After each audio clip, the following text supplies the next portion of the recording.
Hi friends, welcome to our channel. APDSC 2025 సంబంధించి కంటిన్యూగా విద్యా దృక్పథాల్లో ఆర్టీఈ గురించి, మానవ హక్కులు, ఎన్సీఎఫ్ 2005 గురించి బిట్లు అలాగే క్లాస్ రూపంలో కూడా ఈ వీడియోలో మొత్తం ఉంటుంది.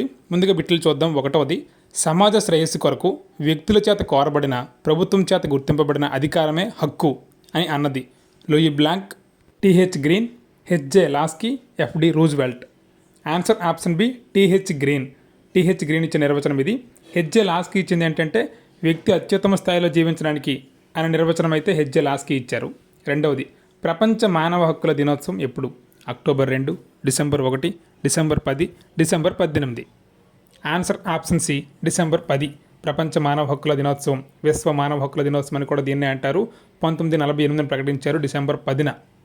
మూడవది, అర్ధ న్యాయ వ్యవస్థగా పిలిచే జాతీయ మానవ హక్కుల కమిషన్ను ఇండియాలో ఎప్పుడు ప్రారంభించారు? 1993, 95, 98, 99. ఆన్సర్ ఆప్షన్ ఏ, 1993. మానవ హక్కుల కమిషన్నే అర్ధ న్యాయ వ్యవస్థగా పిలుస్తారు. ఇది 1993లో ఇండియాలో ఏర్పడింది. ప్రపంచంలో కూడా 1993లోనే మానవ హక్కుల గురించి పెద్దగా మార్పు ఏర్పడింది. నాలుగవది, జాతీయ మానవ హక్కుల కమిషన్ చైర్మన్ సభ్యులకు పదవీ కాలం 5 సంవత్సరాలు, 6 సంవత్సరాలు, 2 సంవత్సరాలు, 3 సంవత్సరాలు. ఆన్సర్ ఆప్షన్ ఏ, 5 సంవత్సరాలు. జాతీయ మానవ హక్కుల కమిషన్ చైర్మన్ యొక్క పదవీ కాలం 5 సంవత్సరాలు లేదా వాళ్ళ వయసు 70 సంవత్సరాలు వచ్చేంత వరకు. ఈ రెండింటిలో ఏదైనా వాళ్ళకి అప్లై అవుతుంది. ఐదవది, ప్రస్తుత NHRC chairman, national human right commission chairman ఎవరు? HL Dutt, Ranganath Mishra, V Ramasubramanian, Shanta Sinha. Answer option C, V Ramasubramanian. 2024లో ఎంపికయ్యారు ఈయన. మొట్టమొదటి ఎన్హెచ్ఆర్సీ చైర్మన్ అయితే రంగనాథ్ మిశ్రా. నెక్స్ట్ బిట్ ఆరవది, భారతదేశంలో ప్రాథమిక విధులు రాజ్యాంగంలో ఎన్నవ భాగంలో చేర్చారు? 4, 5, 2, 6. ఆన్సర్ ఆప్షన్ ఏ, 4వ భాగం. 4Aలో ప్రాథమిక విధులను చేర్చారు 1976 42వ రాజ్యాంగ సవరణ ద్వారా. ప్రాథమిక హక్కులు అయితే 3వ భాగం, ప్రాథమిక విధులు అయితే 4A భాగం లేదా 4వ భాగం. నెక్స్ట్ బిట్ ఏడవది, భారతదేశంలో ఎన్సీఎఫ్ను క్రింది ఏ సంస్థ ఆమోదిస్తుంది? NCTE, NCERT, CABE, CBSE. Answer option C, CABE. ఎన్సీఎఫ్ను ఆమోదించేది ఎవరు అంటే CABE, central advisory board of education. ఎన్సీఎఫ్లను, నేషనల్ కరికులం ఫ్రేమ్వర్క్లను ఆమోదిస్తుంది సిఏబిఈ. నెక్స్ట్ బిట్ ఎనిమిదవది, ఎన్సీఎఫ్ 2005 ప్రకారం పుస్తకాల సంచి బరువు వ్యక్తి బరువులో ఎంత శాతం మించరాదు? 10%, 5%, 3%, 15%. ఆన్సర్ ఆప్షన్ ఏ, 10%. ఒక వ్యక్తి బరువులో 10%కి మించరాదు అతని యొక్క పుస్తకాల సంచి బరువు. అంటే 60 కేజీలు ఉంటే 6 కేజీలకి మించరాదు, అలా యావరేజ్గా. తొమ్మిదవది, ఉమ్మడి ఏపీలో సిసిఈ ఏ విద్యా సంవత్సరం నుండి ప్రారంభమైనది? 2010, 11, 12, 13, 13, 14, 14, 15. ఆన్సర్ ఆప్షన్ బి, 2012, 13 నుంచి సిసిఈ కంటిన్యూస్ కాంప్రహెన్సివ్ ఎవాల్యుయేషన్ అనే ప్రక్రియ 2012, 13 నుంచి 2012, 13 విద్యా సంవత్సరం నుంచి ప్రారంభమైంది ఉమ్మడి ఏపీలో. లాస్ట్ డిఎస్సిలో అలాగే లాస్ట్ టెట్లో కూడా ఇవ్వడం జరిగింది బిట్టు. 10వది, ఎన్సీఎఫ్ 2005లో గల అధ్యాయాల సంఖ్య 4, 5, 6, 3. Answer option B, 5. NCF national curriculum ఫ్రేమ్వర్క్లో అధ్యాయాల సంఖ్య ఆన్సర్ ఆప్షన్ బి, 5. అవి అంటే ఇక్కడ చూద్దాం. ఎన్సీఎఫ్ 2005 అధ్యాయాలు 1 విద్యా దృక్పథం, 2 అభ్యసనం జ్ఞానం, 3 పాఠ్యాంశాలు బోధన అభ్యసన పద్ధతులు, 4 తరగతి గది పాఠశాల వాతావరణం, 5 క్రమబద్ధ సంస్కరణలు వ్యవస్థాపూర్వక సంస్కరణలు. ఈ 5 కూడా ఎన్సీఎఫ్ 2005లో అధ్యాయాలు. ఎన్నవ అధ్యాయం ఏది సరికాదు అని కూడా అడగవచ్చు. 5 అధ్యాయాలు గుర్తుంచుకోవాల్సిన అవసరం ఉంది. 11 ఎన్సీఎఫ్ 2005 ప్రకారం 3 నుంచి 5వ తరగతుల వారికి ఇవ్వాల్సిన హోంవర్క్ ఇవ్వకూడదు. వారానికి 2 గంటలు, వారానికి 5 లేదా 6 గంటలు, వారానికి 1 గంట. ఆన్సర్ ఆప్షన్ బి, వారానికి 2 గంటలు. 3, 4, 5 తరగతులకి వారానికి 2 గంటలు హోంవర్క్ ఇవ్వాలని ఎన్సీఎఫ్ 2005 చెప్పింది. 1, 2కి నో హోంవర్క్. 3, 4, 5 తరగతులకి వారానికి 2 గంటలు, 6, 7, 8 తరగతులకి వారానికి 5 లేదా 6 గంటలు, 9, 10 తరగతులకి వారానికి 10 నుంచి 12 గంటలు. ఇలా హోంవర్క్ డివైడ్ చేసింది ఎన్సీఎఫ్ 2005. ఎవరికి హోంవర్క్ లేదు అంటే 1, 2 తరగతులకి. 12వ బిట్, ఎన్సీఎఫ్ 2005 చివరి వాక్యం ఏది? సహజమైన సుశీలమైన అభ్యసనం, సహజమైన సృజనాత్మకమైన ఆనందకర అభ్యసనం, విద్యా విధానం తెలివైన వారిని చేస్తుంది, విద్యా విధానం చదువుకున్న మూర్ఖులను చేస్తుంది. ఆన్సర్ ఆప్షన్ డి, ఎన్సీఎఫ్ 2005 చివరి వాక్యం ఏంటంటే విద్యా విధానం చదువుకున్న మూర్ఖులను చేస్తుంది అనే దాంతో ముగుస్తుంది ఎన్సీఎఫ్ 2005. 13వది, ఎన్సీఎఫ్ 2005 క్రింది ఏ సంవత్సరంలో తయారు చేసిన ఎన్సీఎఫ్ తరువాతది? 2002, 2000, 1988, 1995. Answer option B 2000. ఎన్సీఎఫ్ 2005 కంటే ముందు ఎన్సీఎఫ్ ఏది అంటే 2000. 1975, 1988, తర్వాత 2000, తర్వాత 2005. 14వది ఎన్సీఎఫ్ 2005 ఏ సంవత్సరంలో అమల్లోకి వచ్చింది? 2011, 2012, 2013, 2010. ఆన్సర్ ఆప్షన్ ఏ 2011. ఎన్సీఎఫ్ 2005 అనేది అమల్లోకి వచ్చేసరికి 6 సంవత్సరాలు పట్టింది. 2011 నుంచి అమలవుతుంది. 15వది సాధారణంగా పాఠశాలలో అడ్మిషన్ గడువు ఏ తేదీతో ముగుస్తుంది? December 31, June 30, July 31, August 31. Answer option D August 31. June 12 మొదలై ఆగస్టు 31తో అడ్మిషన్ గడువు సాధారణంగా ముగుస్తుంది. ఆ తర్వాత ఎవరైనా వస్తే జాయిన్ చేసుకోవచ్చు, కానీ ఆ నెక్స్ట్ ఇయర్ నుంచి క్లాస్ కౌంటింగ్ ఉంటుంది. 16వది రోల్ కాల్ అనే లఘు చిత్రం దీని అవగాహన కొరకు తీశారు. RTI, RTE, NCF, NEP. Answer option B RTE right to education మీద అవగాహన కోసం తీసిన లఘు చిత్రం షార్ట్ ఫిల్మ్ ఏది అంటే రోల్ కాల్. 17వది ఆర్టీఈ ప్రకారం ప్రాథమిక పాఠశాలలో ఉపాధ్యాయ విద్యార్థి నిష్పత్తి 30:1, 25:1, 20:1, 35:1. ఆన్సర్ ఆప్షన్ ఏ 30:1. ప్రాథమిక పాఠశాలలో 30:1 ఉంటుంది. ప్రాథమికోన్నత పాఠశాలలో 35:1 ఉంటుంది. అదే ఒక పాఠశాలలో 150 కంటే ఎక్కువ మంది విద్యార్థులు ఉంటే 40:1 అవుతుంది. ఇంపార్టెంట్ ఇవి. 18వది 121 మంది విద్యార్థులు ఉండే ప్రాథమిక పాఠశాలలో ఎంతమంది ఉపాధ్యాయులు ప్లస్ ప్రధాన ఉపాధ్యాయులను ప్రభుత్వం కేటాయిస్తుంది? 4+0, 5+1, 5+0, 3+1. Answer option C 5+0. 121 మంది ఉంటే 5 టీచర్లు ఇస్తుంది, హెచ్ఎంఎల్ని ఇవ్వదు. 150 దాటితే మాత్రమే హెచ్ఎంఎల్ని స్పెషల్గా ఇస్తుంది, రెగ్యులర్ హెచ్ఎంని. నెక్స్ట్ 19వది ఆర్టీఈ ప్రకారం ఒక ప్రాథమిక పాఠశాల ఎస్ఎంసీలో ఉండాల్సిన ఎస్ఎంసీ సభ్యుల సంఖ్య 23, 15, 21, 19. ఆన్సర్ ఆప్షన్ ఏ 23. ఎస్ఎంసీలో సభ్యుల సంఖ్య 23. వాళ్ళు ఎవరు అంటే ఇక్కడ చూడండి, ఒక ఎస్ఎంసీ పేరెంట్స్ 15 మంది ఉంటారు, అలాగే ఎక్స్ ఆఫీసియో 6 ఉంటారు, కో ఆప్టెడ్ 2 ఉంటారు.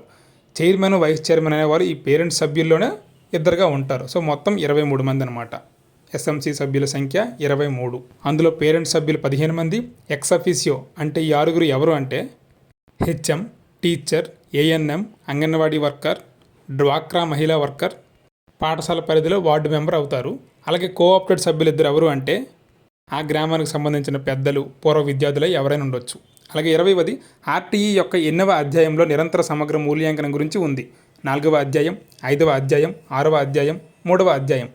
ఆన్సర్ ఆప్షన్ బి 5వ అధ్యాయంలో ఉంది పాఠ్య ప్రణాళిక మూల్యాంకనం గురించి. ఆర్టీఈలు మొత్తం 7 అధ్యాయాలు ఉన్నాయి. 1 ఉపోద్ఘాతం, 2 ఉచిత నిర్బంధ ప్రాథమిక హక్కు, 3 ప్రభుత్వం తల్లిదండ్రుల బాధ్యత, 4 బడులు టీచర్ల బాధ్యతలు, 5 పాఠ్య ప్రణాళిక మూల్యాంకనం, 6 బాలల హక్కుల సంరక్షణ, 7 ఇతరములు. ఈ 7 అధ్యాయాలు చాలా ఇంపార్టెంట్ ఆర్టీఈ ప్రకారం. ఉపోద్ఘాతం, ఉచిత నిర్బంధ ప్రాథమిక హక్కు, ప్రభుత్వం తల్లిదండ్రుల బాధ్యతలు, బడులు టీచర్ల బాధ్యతలు, పాఠ్య ప్రణాళిక మూల్యాంకనం, బాలల హక్కుల సంరక్షణ, ఇతరములు. మొత్తం ఆర్టీఈల అధ్యాయాలు 7. అధ్యాయాలు అయితే 7, సెక్షన్లు అయితే 38, షెడ్యూల్ అయితే 1 ఆర్టీఈలో కలవు. నెక్స్ట్ 21 ఆర్టీఈ ప్రకారం విద్యా సంవత్సరంలో ఏ రోజు వచ్చిన విద్యార్థి ప్రవేశం తిరస్కరించరాదు అని చెప్పే సెక్షన్ ఏది? Answer option B section 15. 15వ సెక్షన్ ఏం చెప్తుందంటే విద్యార్థి ఎప్పుడు వచ్చినా అతని ప్రవేశాన్ని తిరస్కరించరాదు. 14 ఏం చెప్తుందంటే జనన ధ్రువపత్రం లేదు అని చెప్పి తిరస్కరించరాదు. అలాగే 16 ఏం చెప్తుంది అంటే మరలా అదే తరగతిలో కొనసాగించరాదు, పేరు తీయరాదు. సెక్షన్ 17 విద్యార్థిని శిక్షించరాదని చెప్తుంది. 22వది ఆర్టీఈ బడులను ఎన్ని రకాలుగా వర్గీకరణ చేసింది? 3, 4, 5, 6. Answer option B 4. RTE right to education అనేది బడులను 4 రకాలుగా వర్గీకరించింది. ఆ 4 రకాలు ఏంటి అంటే 1 ప్రభుత్వ బడులు, 2 ఎయిడెడ్ బడులు, 3 అన్ఎయిడెడ్ లేదా ప్రైవేట్ బడులు, 4 ప్రత్యేక బడులు. ఈ ప్రత్యేక బడులు అంటే సైనిక్ స్కూలు, నవోదయ స్కూల్ ఇవన్నీ కూడా వస్తాయి. ప్రభుత్వ, ఎయిడెడ్, అన్ఎయిడెడ్ లేదా ప్రైవేట్, ప్రత్యేక. 23వది ఎన్నవ రాజ్యాంగ సవరణ ద్వారా విద్యను ఉమ్మడి జాబితాలో చేర్చారు? 42, 44, 46, 45. ఆన్సర్ ఆప్షన్ ఏ 42వ రాజ్యాంగ సవరణ. 1976లో 42వ రాజ్యాంగ సవరణ ద్వారా విద్యను ఉమ్మడి జాబితాలో చేర్చారు. అంతకుముందు ఓన్లీ రాష్ట్ర జాబితాలో మాత్రమే విద్య ఉంది. 24 ఆర్టీఈని భారత్లో మొట్టమొదటిగా అమలు చేసిన రాష్ట్రం ఏది? Andhra Pradesh, Karnataka, Tamil Nadu, Uttar Pradesh. Answer option D Uttar Pradesh. RTE right to education భారత్లో మొట్టమొదటి అమలు చేసిన రాష్ట్రం ఉత్తరప్రదేశ్. నెక్స్ట్ 25వ బిట్ లాస్ట్ బిట్. ఆర్టీఈ 2009ను ఏ రాష్ట్రపతి ఆమోదించారు? Pratibha Patil, Pranab Mukherjee, Ram Nath Kovind, Abdul Kalam. Answer option A Pratibha Patil. భారతదేశానికి మొట్టమొదటి మహిళా రాష్ట్రపతి అయిన ప్రతిభా పాటిల్ గారు ఈ ఆర్టీఈ 2009ను ఆగస్టు 26, 2009న ఆమోదించారు. ఇవి friends top 25 bits RTE NCF మానవ హక్కులు. అలాగే ఆర్టీఈ గురించి క్లాస్ కూడా ఇక్కడ యాడ్ చేయడం జరిగింది, అది కూడా చివరి వరకు చూడండి. ఆర్టీఈ 2009 రైట్ టు ఎడ్యుకేషన్ 2009 ఇది అమలు అయితే 2010లో జరిగింది. సో అందులో ముందుగా బిట్స్తో మనం స్టార్ట్ చేద్దాం లెసన్ని. ఒకటవది ఆర్టీఈ 2009 రాజ్యసభ ఆమోదం పొందిన తేదీ July 2, 2009, August 2, 2009, July 20, 2009, August 4, 2009. Answer option C July 20, 2009. 2009వ సంవత్సరం జూలై 20న రాజ్యసభ ఆమోదం పొందింది ఆర్టీఈ 2009ని. అలాగే రెండవ బిట్ ఆర్టీఈ 2009లో చాప్టర్స్ ఎన్ని? 1, 7, 38, 4. Answer option B 7. ఆర్టీఈ 2009లో చాప్టర్స్ అధ్యాయాలు 7, సెక్షన్స్ 38, షెడ్యూల్ అయితే 1, షెడ్యూల్ 1, సెక్షన్లు 38, చాప్టర్లు అయితే 7. మూడవది పాఠశాలలో 160 మంది విద్యార్థులకు గల టీచర్స్ ఆర్టీఈ 2009 ప్రకారం పాఠశాలలో 160 మంది విద్యార్థులకు గల టీచర్స్ ఎంతమంది? 5+HM, 6+HM, 4+HM, 7+HM. Answer option ఏ 5+HM. 120 నుంచి దాదాపుగా 200 మంది వరకు ఉంటే 5+HM. అంటే హెచ్ఎం ఎప్పుడు యాడ్ అవుతారంటే 150 మంది విద్యార్థులు దాడితే హెచ్ఎం వస్తారు. సో వీటి గురించి పూర్తిగా తెలుసుకోవాలంటే ఈ వీడియో చివరి వరకు చూడండి, మీకు ఆర్టీఈ గురించి పూర్తిగా అర్థమవుతుంది. అలాగే బిట్ కూడా పక్కగా వస్తుంది. అసలు ఈ ఆర్టీఈ 2009 అనేది ఎందుకు అంటే బాలలు సర్వతోముఖాభివృద్ధి సాధించడానికి నిర్బంధ ఉచిత విద్యా హక్కు చట్టంతో ఈ 2009 ఈ ఆర్టీఈతో విద్య అనేది చట్టబద్ధం చేయబడింది. సో అందుకోసమే వచ్చింది ఈ ఆర్టీఈ 2009. మరి ఆర్టీఈ 2009 అమలుకు కొన్ని సూచనలు కూడా చేసింది. రాజ్యాంగ విలువలైన సర్వసత్తాక, సామ్యవాద, లౌకిక, ప్రజాస్వామ్య, గణతంత్ర ఈ విలువలన్నింటికి లోబడి ఉండాలి, అది కూడా ఈ ఆర్టీఈ 2009 సూచించింది. అలాగే విద్యార్థుల యొక్క జ్ఞానము, నైపుణ్యాలు, వాళ్ళ యొక్క వైఖరులు, ఇష్టాలు వాటిని కూడా పరిగణలోకి తీసుకోవాలి. అలాగే పిల్లల్ని శారీరకంగా, మానసికంగా మంచిగా అభివృద్ధి చేయాలని కూడా ఈ ఆర్టీఈ 2009 అనేది సూచించింది. అందుకే పిల్లల్లో ఎక్కువగా అభివృద్ధి చూపే దశ, మరి ఎక్కువగా వాళ్ళకి విద్యను అందించే దశ కూడా ఏదంటే బాల్యము. అలాగే విద్యను నేర్పడానికి ఒక కేంద్రం ఏది అని దేన్ని పేర్కొందంటే పాఠశాలను. ఆర్టీఈ 2009 ప్రకారం పిల్లల ఎదుగుదలకు తోడ్పడే దశ బాల్య దశ. అలాగే పిల్లల ఎదుగుదలకు తోడ్పడే కేంద్రం ఏది అంటే పాఠశాల. అది ఈ రెండు కూడా బిట్లే.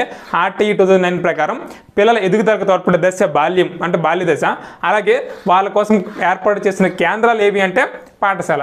అసలు ఈ ఆర్టీఈ 2009 నేపథ్యం, అసలు దాని చరిత్ర ఏంటి అంటే యశ్పాల్ కమిటీ భారం లేని విద్య అని తన నివేదికను ప్రభుత్వానికి 2003లో ఇచ్చింది. యశ్పాల్ కమిటీ భారం లేని విద్య అనే నివేదికను 2003లో ఇచ్చింది. దానికి అనుగుణంగా ఎన్సీఈఆర్టీ వాళ్ళు ఎన్సీఎఫ్ 2005 అనే నేషనల్ కరికులం ఫ్రేమ్వర్క్ అనే ఫ్రేమ్వర్క్ను తయారు చేసి 2005లో దాన్ని సబ్మిట్ చేయడం జరిగింది. ఈ ఎన్సీఆర్టీ ఎన్సీఎఫ్ 2005 యొక్క ఉద్దేశము, ఈ యశ్పాల్ భారం లేని విద్య 2003 యొక్క నివేదిక ఉద్దేశము ఈ ఆర్టీఈ 2009 ఏర్పడడానికి మూలాలుగా మనమైతే చెప్పవచ్చు. ఈ చట్టంలో డేట్స్కే చాలా ఇంపార్టెన్స్ ఉంది. డేట్స్ నుంచే కంపల్సరీగా రావచ్చు ఒక బిట్టు. చూడండి, 2009 జూలై 2న మంత్రివర్గం ఆమోదం పొందింది. 2009 జూలై 2 మంత్రివర్గం ఆమోదం పొందింది. జూలై 20న రాజ్యసభ ఆమోదం. 2009 జూలై 20న రాజ్యసభ ఆమోదం. 2009 ఆగస్టు 4న లోక్సభలో అంటే పార్లమెంట్ లోక్సభలో ఆమోదం పొందింది. అలాగే 2009 ఆగస్టు 26న అప్పటి రాష్ట్రపతి అయిన ప్రతిభా పాటిల్ గారి చేత ఇదైతే ఆమోదం పొందింది. ఆగస్టు 26 రాష్ట్రపతి గారి చేతుల మీదుగా ఆమోదం పొందింది. ఆ తర్వాత ఆగస్టు 27న గెజిట్ రిలీజ్ చేశారనమాట. రాష్ట్రపతి ఆమోదం పొందిన తర్వాత రోజు ఆగస్టు 27న గెజిట్ వచ్చింది. ఆ తర్వాత 2010 ఏప్రిల్ 1న అప్పటి ప్రధానమంత్రి జాతిని ఉద్దేశించి ప్రసంగించిన తర్వాత ఇదైతే అమల్లోకి వచ్చింది. సో ఇది ఆర్టీ యొక్క హిస్టరీ. 2009 జూలై 2 మంత్రివర్గ ఆమోదం, జూలై 20 రాజ్యసభ ఆమోదం, ఆగస్టు 4 లోక్సభ ఆమోదం, ఆగస్టు 26 రాష్ట్రపతి ఆమోదం, ఆగస్టు 27 గెజిట్ విడుదల, ఏప్రిల్ 1, 2010. జనరల్గా ఆర్టీఈ 2009 అంటాం కానీ ఇది అమలు అయితే 2010 ఏప్రిల్ 1, 2010న ప్రధానమంత్రి జాతిని ఉద్దేశించిన తరువాత ఇదైతే అమల్లోకి వచ్చింది. సో ఇందులో సెక్షన్స్, చాప్టర్స్, షెడ్యూల్స్ ఉంటాయి. మొత్తం ఇందులో చాప్టర్స్ అయితే 7, సెక్షన్లు అయితే 38. ఇందులో గల షెడ్యూల్ ఒకటే అనుబంధం ఉంటుంది. ఇందులోనే బడికి సంబంధించిన వివరాలు, టీచర్లు ఎంతమంది ఉంటే, ఎంతమంది విద్యార్థులు ఉంటే ఎంతమంది టీచర్లు ఉండాలి, అసలు ఎన్ని గంటలు పనిచేయాలి, ఎన్ని గంటలు విత్ ప్రిపరేషన్ టైం తీసుకుని ఎన్ని గంటలు వారానికి బోధించాలి, అవన్నీ కూడా ఈ అనుబంధం షెడ్యూల్లో ఉంటాయి. సెక్షన్లన్నీ ఒక్కొక్క సెక్షన్ గురించి వివరిస్తుంది. ఈ చాప్టర్లో దాని బాధ్యతలు కూడా వివరించడం జరిగింది, అది కూడా చూద్దాం. ఎంత ఇంపార్టెంట్ అయినా అధ్యాయాలు, అందులో గల సెక్షన్లు ఇక్కడ చూద్దాం. జనరల్గా మొత్తం చాప్టర్స్ అధ్యాయాలు 7, అందులో మొత్తం 38 సెక్షన్లు ఇచ్చారు. అధ్యాయం 1 చూసుకుంటే అధ్యాయం 1లో సెక్షన్లు 1, 2 అంటే మొదటి సెక్షన్, రెండో సెక్షన్ ఏ అధ్యాయం అంటే అధ్యాయం 1లో ఉంటాయి. ఇందులో చట్టం పేరు, ఆర్టీఈ 2000 అనే చట్టం పేరు, దాని పరిధి, దాని విస్తరణ ఎంతవరకు, అందులో కొన్ని పదాలు ఇస్తారు కదా కొత్తగా, దానికి నిర్వచనాలు, వాటికి అర్థాలు. సో చట్టం పేరు, పరిధి, నిర్వచనాలు, అర్థాలు 1, 2 సెక్షన్లో ఉంటాయి. అది ఏ అధ్యాయం అంటే అధ్యాయం 1లో ఉంటాయి. అలాగే అధ్యాయం 2, అధ్యాయం చాప్టర్ 2లో 3, 4, 5 సెక్షన్లు ఉంటాయి. అధ్యాయం 2లో 3, 4, 5 సెక్షన్లు ఉంటాయి. ఇందులో ఉచిత విద్యకు బాలల హక్కు ఎలా ఇచ్చారు, నెక్స్ట్ పాఠశాలలో ప్రవేశాలు, బదిలీ పత్రాలు ఇవ్వడము, వాటి గురించి ఈ అధ్యాయం 2లో ఉంటుంది. అసలు ఉచిత విద్యకు బాలల హక్కు, జనరల్గా ప్రవేశానికి వస్తే ఏ క్లాస్లో అయినా మనం తీసుకోవాలి, ఎటువంటి ఆధారం లేకపోయినా మనం ప్రవేశాన్ని తీసుకోవాలన్నమాట. అది అధ్యాయం 2 చెప్తుంది.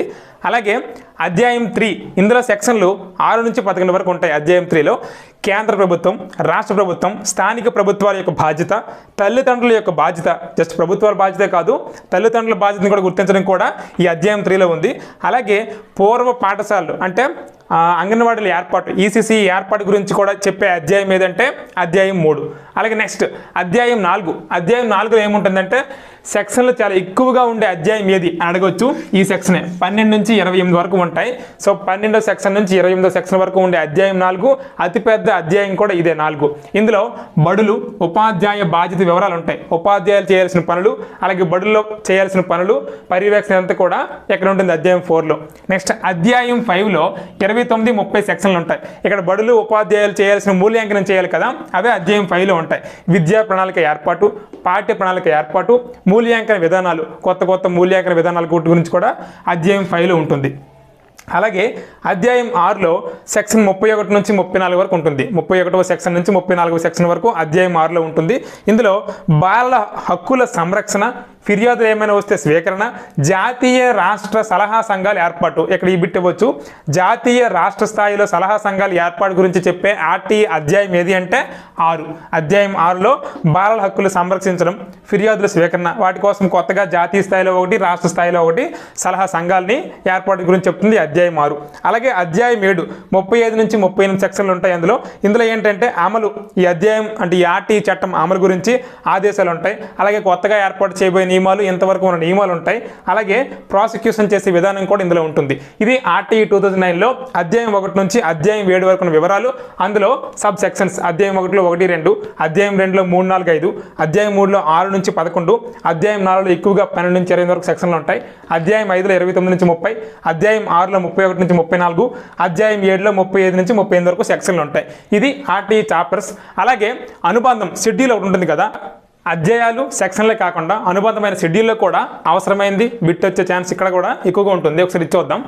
జనరల్గా పిల్లలు 60 లేదా 60 లోపు ఉంటే ఎంతమంది టీచర్స్ ఉండాలి అంటే 2 టీచర్స్, కనీసం 2 టీచర్స్ ఉండాలని ఆర్టీ 2009 సూచించింది. ఏకోపాధ్యాయ పాఠశాల నిషేధించింది. అలాగే 61 నుంచి 90 అంటే 60+, 61 నుండి 90 వరకు విద్యార్థులు ఉంటే అక్కడ ఉండాల్సిన టీచర్స్ 3. అలాగే 91 నుంచి 120 వరకు విద్యార్థులు ఉంటే అక్కడ ఉండాల్సిన టీచర్స్ 4.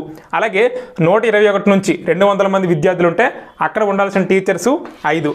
అలాగే 151 దాటితే అక్కడ ఎడిషనల్గా ఒక హెచ్ఎం అని కూడా ఇస్తారనమాట. అంటే ఇది జనరల్, అంటే 151 దాటితే 160 లేదా 170 మంది ఉంటే అక్కడ 5 టీచర్స్ ప్లస్ ఒక హెచ్ఎం అనమాట, హెచ్ఎం ఉంటారు. ఇలా ఉంటుంది. అలాగే 200+ అయిపోతే మరి అప్పుడు ఎలా అంటే 40:1కి తక్కువ కాకుండా చూసుకుంటారు అనమాట. అంటే విద్యార్థులు 40 మందికి ఒక టీచర్ని ఇస్తారనమాట. ఇలా చూసుకుంటారు. ఇది అనుబంధంలో టీచర్ యొక్క వివరాలు. అలాగే ప్రైమరీ స్కూల్, ప్రాథమిక పాఠశాలకి ఒక విద్యా సంవత్సరంలో పనిచేయాల్సిన రోజులు అయితే 200. అలా కాకుండా ప్రాథమికోన్నత పాఠశాల అయితే ఒక విద్యా సంవత్సరంలో పనిచేయాల్సిన రోజులు 220. అలాగే అకాడమిక్ ఇన్స్ట్రక్షనల్ హవర్స్ అంటారు, అంటే గంటలు, ఒక సంవత్సరంలో పనిచేయాల్సిన గంటలు 800 ప్రాథమిక పాఠశాలకు అయితే. అదే ప్రాథమికోన్నత పాఠశాలకు అయితే 1000 గంటలు పనిచేయాలి. అలాగే ఇక్కడ ఇచ్చిన 45 ఏంటంటే ఒక ఉపాధ్యాయుడు ఒక వారంలో అతని ప్రిపరేషన్తో సహా క్లాసులో బోధించాల్సిన సమయము 45 గంటలకి తక్కువ ఉండకూడదు అనమాట. ఒక వారంలో ప్రిపరేషన్ సమయంతో సహా, అంటే ప్రిపరేషన్ అతను ఎంత అవుతుందో ఆ సమయంతో కలిపి 45 గంటలకి తక్కువ ఉండకూడదు. ఇది మనకైతే అనుబంధంలో షెడ్యూల్లో ఇచ్చింది. ఇది ఆర్టీఈ 2009 గురించి. ఇందులో దాదాపుగా టెట్కి అయితే మనకు సరిపోతుంది. డిఎస్సికి అయితే ఇప్పుడు మనం 1-2 సెక్షన్లు చదువుకున్నాం కదా, ఆ సెక్షన్లు 1 నుంచి 38 వరకు ఉన్న సెక్షన్, ప్రతి సెక్షన్ ఏంటనేది వివరించుకోవాలి. ఈ 2009 గురించి ఈ మొత్తం సమాచారం మీకు నచ్చితే మన ఛానల్ సబ్స్క్రైబ్ చేయండి, లైక్ చేయండి, మీ ఫ్రెండ్స్ అందరికీ షేర్ చేయండి. ఇలానే మరిన్ని వీడియోస్తో మీ ముందుకైతే ఎప్పుడు అప్డేట్స్ ఇస్తూ ఉంటాను. Thank you.